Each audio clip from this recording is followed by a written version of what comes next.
हाँ जी बच्चों, कैसे हो सब। तो आज हमने पढ़ना ट्रिग्नोमेट्री। तो स्टार्ट करते हैं कि ट्रिग्नोमेट्री बनाई क्यों गई थी, है ना। क्या ज़रूरत पड़ी कि भाई उन्होंने ट्रिग्नोमेट्री एक टॉपिक ही बना दिया। बच्चे डरते हैं, पूरे बच्चे कहते हैं भाई यार ये क्या पढ़ा रहे हो आप सर। बट मैं बता रहा हूँ कि सबसे आसान टॉपिक है ट्रिग्नोमेट्री।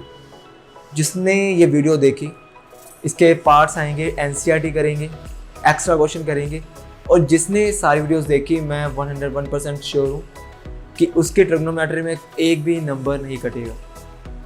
और ये स्कोरिंग टॉपिक है ना। तो स्टार्ट करते हैं कि ट्रिग्नो बनाई क्यों गई थी, क्या ज़रूरत पड़ी कि ट्रिग्नोमेट्री उन्होंने बनाई। तो हुआ ऐसा कि एक बार एक मैथमेटिशियन को, है ना, मैथमेटिशियन है वो, उसको बोला गया कि ऐसे करो भाई, ट्री की हाइट निकालो। ये ट्री है मेरा, राइटिंग एडजस्ट कर लेना। तो उसने कहा यार इंच टेप ली, और इतनी बड़ी इंच टेप तो आती नहीं थी कि ट्री की हाइट निकाली जाए इतनी बड़ी। तो कर कराकर घंटों लगाकर उसने ट्री की हाइट निकाल दी। उसने सोचा यार हर बार ये करना तो मुमकिन नहीं है ना कि ये करते रहें।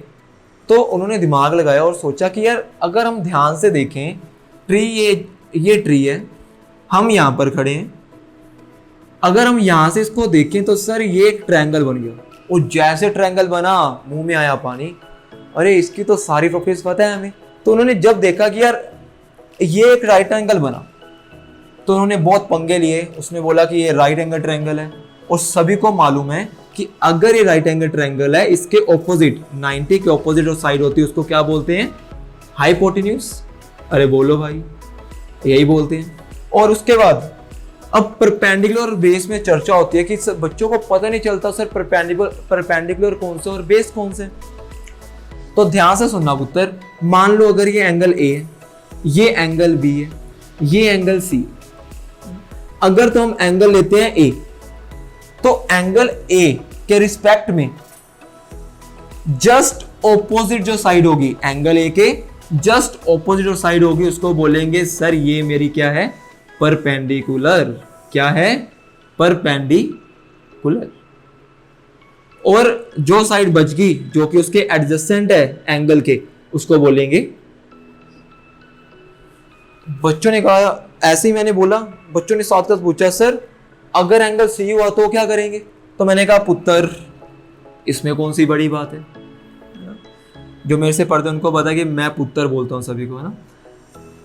तो मैंने कहा पुत्र इसमें कौन सी बड़ी बात है। तो मैंने कहा पुत्र ये ए है, ये बी है, ये सी है। कहते हैं बिल्कुल सर। मैंने कहा ये 90 का एंगल होगा, और 90 के जस्ट ऑपोजिट हाइपोटेन्यूज होगा। मैंने उसमें भी बोला था और इसमें भी बोल रहा हूं। उन्होंने कहा बिल्कुल सही सर, आपने बोला था तो ये होगा। अगर पुत्र एंगल सी है, तो मैंने कहा था जो एंगल के ऑपोजिट साइड होगी वो क्या होगी, परपेंडिकुलर। तो पुत्र ये एंगल है, एंगल के जस्ट ऑपोजिट साइड ये है, तो एंगल सी के रिस्पेक्ट में ये मेरा क्या होगा, परपेंडिकुलर। और मैंने कहा था जो एंगल के जस्ट साथ में साइड होगी वो क्या होगी। इसका मतलब सर हाइपोटेन्यूज बिल्कुल कभी चेंज ही नहीं होगा। नहीं होगा, क्योंकि हाइपोटेन्यूज होती है लॉन्गेस्ट साइड, और वो कभी चेंज नहीं होती। बट परपेंडिकुलर और बेस चेंज होता रहेगा एंगल के रिस्पेक्ट। समझे बात। तो उन्होंने कहा यार ठीक है भाई, बिल्कुल सही है। अब उन्होंने क्या बोला कि यार इसके साथ खेलना शुरू किया। तो अब क्या हुआ, मैथमेटिशियन ने ना खेलना शुरू किया। उस टाइम पे क्या था, उस टाइम मोबाइल नहीं थे। आजकल बच्चे मोबाइल पे खेलते हैं, वो खेलते थे इसके साथ, मैथ के साथ खेलते थे। तो जब उन्होंने खेलना शुरू किया, उन्होंने कैसे खेला, उन्होंने इनकी रेशो के साथ खेला, साइड की रेशो के साथ। क्योंकि चैप्टर में क्या होता है बच्चे, अगर तुमने ध्यान से पढ़ा हो, ये जो साइन कोस टेंजेंट होती है इनको बोलते हैं ट्रिग्नोमेट्री रेशोज। रेशोज क्यों बोलते हैं, क्योंकि ये रेशो होती हैं राइट एंगल ट्रायंगल की साइड्स की। तो जब उन्होंने खेलना शुरू किया तो उन्होंने नाम दे दिया।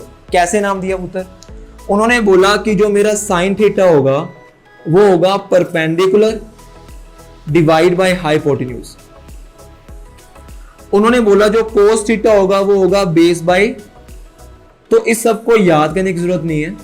एक पंडित जी हैं जो हमें सब कुछ बताते हैं। पंडित जी क्या कहते हैं, पंडित बद्री प्रसाद हर हर बोले, सोना चांदी।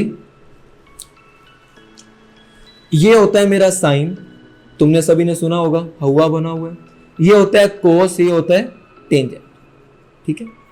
अब ध्यान से देखना, साइन मैंने बोला होता है P by H, perpendicular by hypotenuse, तो साइन के ऊपर क्या है P बाई, कोस होता है B बाई एच मतलब बेस बाई, तो सोच के बताना कि पुत्र टेंजेंट थीटा क्या होगा। सर ये तो दिख रहा है हमें, ये होगा सर परपेंडिकुलर बाई बेस, तो ये होगा पुत्र परपेंडिकुलर बाई, ठीक है। तो ये क्या है मेरा, ये परपेंडिकुलर है, ये बेस, ये perpendicular, hypotenuse base, sine cos tangent. तो सर ये तीनों ही रेशियोज होती हैं? नहीं पुत्र, और भी रेशियोज होती हैं, 3 और होती हैं। कौन कौन सी?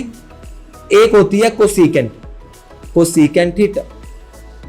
कोसिकेंट होता है साइन का उल्टा, अगर ये P बाई एच है तो ये होगा मेरा H बाई P, उसका उल्टा, हाइपोटेन्यूज बाई परपेंडिकुलर।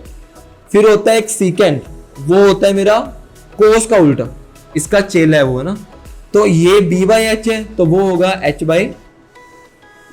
एक होता है कोटेंजेंट, वो होता है टेंजेंट का उल्टा, टेंजेंट का उल्टा कोटेंजेंट, अगर ये P बाई B है तो ये क्या होगा, B बाई P। अरे बोलो भाई, समझ आया, चमका, यस। तो ये होते हैं मेरे 6 ट्रिग्नोमेट्री रेशियोज, ठीक है। अब स्टार्ट करते हैं और क्वेश्चन में देखते हैं कि इसको कैसे देखते हैं। स्टार्ट करने से पहले सभी को पता है कि जब भी हम राइट एंगल ट्रायंगल की बात करते हैं, एक ऐसी थ्योरम है जो झट से हमारे दिमाग में आती है, कौन सी? पाइथागोरस, बिल्कुल सही। और हमें पता है कि राइट एंगल ट्रायंगल आ गया ना, तो पाइथागोरस जी तो हमारे सामने आएंगे ही आएंगे।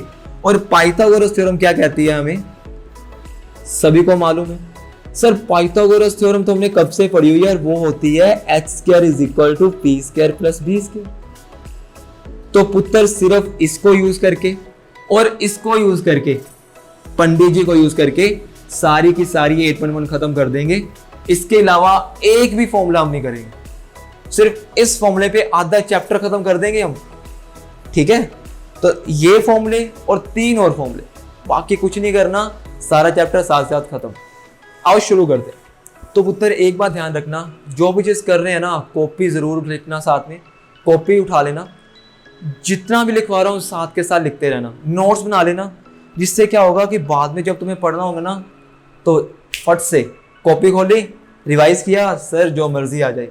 तो हम इस तरह चैप्टर को तैयार करेंगे कि तुम्हें रिवाइज करने की जरूरत नहीं पड़ेगी। एक बार ये वीडियो सुनो, 100% साथ के साथ हर एक चीज आएगी।